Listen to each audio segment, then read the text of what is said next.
And Paul has explained to us in this section of Romans that God has not cast away Israel permanently. God will fulfill his promises that he made to Israel. In the future, he will fulfill them. And so some individual Jews or Israelites have believed in Jesus Christ as their Messiah. They've received Jesus as their promised Messiah. The remnant of Israel, as Paul explained earlier in chapter 11. But the majority of Israelites have rejected Jesus Christ as their Messiah. But their rejection of Jesus Christ does not mean that God has rejected Israel. That's Paul's point in this section of Romans. And Paul explained that through Israel's rejection of Jesus Christ, salvation has now gone to the Gentiles, or non-Jews. The gospel is going to the Gentile world. And Gentiles are trusting in the Messiah of Israel, in Jesus Christ, for salvation. There's a parable that Jesus told in Matthew chapter 21. If you'd like to turn there with me, and we'll look at it together. Matthew chapter 21. And this parable that Jesus tells here in Matthew 21, it really illustrates Israel's rejection of Jesus Christ and the turning to the Gentiles. In Matthew chapter 21, verse 33, Matthew 21:33, Jesus said, "Hear another parable. There was a certain landowner who planted a vineyard and set a hedge around it and dug a winepress in it and built a tower. And he leased it to vine dressers and went into a far country.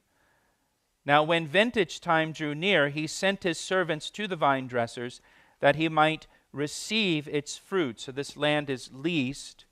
And the way that the vine dressers would pay the rent for the land is they would give a portion of the harvest to the landowner. And so the landowner sends his servants to collect the rent, to collect his portion of the harvest. Verse 35, "And the vine dressers took his servants, beat one, killed one, and stoned another. Again he sent other servants, more than the first, and they did likewise to them. Then last of all, he sent his son to them, saying, 'They will respect my son.' But when the vine dressers saw the son, they said among themselves, 'Well, this is the heir. Come, let us kill him and seize his inheritance.'" Now, that's not how it works, right? If you kill somebody, you don't get to keep their property. So they took him, they cast him out of the vineyard, and they killed him. Therefore, when the owner of the vineyard comes, what will he do to those vine dressers? And they said to him, "He will destroy those wicked men miserably and lease his vineyard to other vine dressers, who will render to him the fruits in their season." And Jesus said to them, "Have you never read in the Scriptures, the stone which the builders rejected has become the chief cornerstone?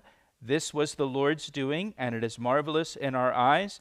Therefore I say to you, the kingdom of God will be taken from you and given to a nation bearing the fruits of it."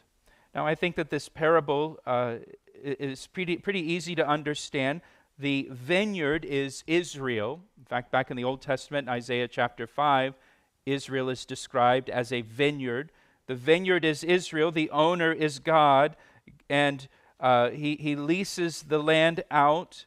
And then God sends his servants, he sends his prophets to Israel, and Israel has rejected the prophets throughout their history. Israel rejected the prophets that were sent to her. They killed the prophets that God sent, and God kept sending prophet after prophet to Israel. They kept killing the prophets that God sent to her. And then finally, God decided to send his son to Israel.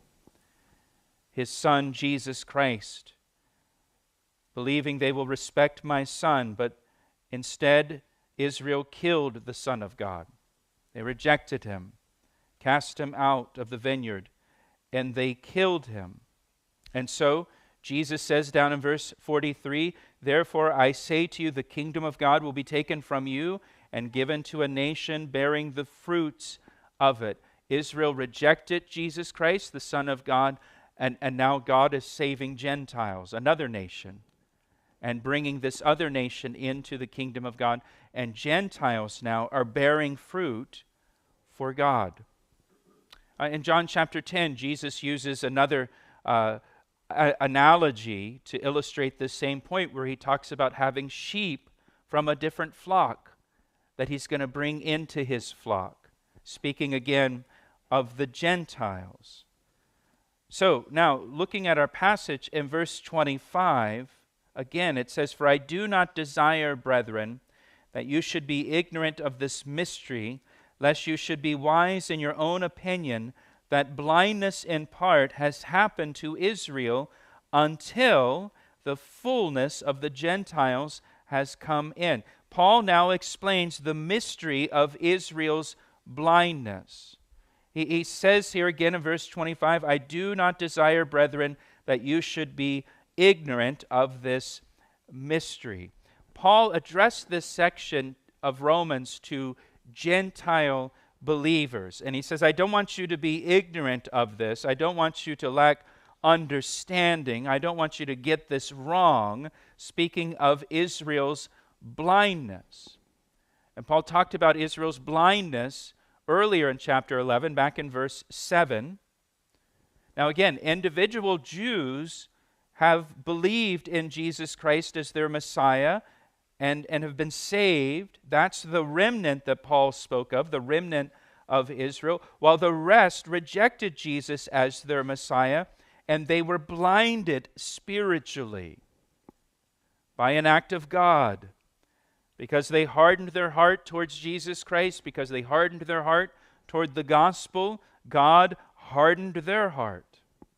Because they refused to see that Jesus was the promised Messiah of Israel, God made them unable to see that Jesus is the promised Messiah of Israel. He blinded them so they couldn't see.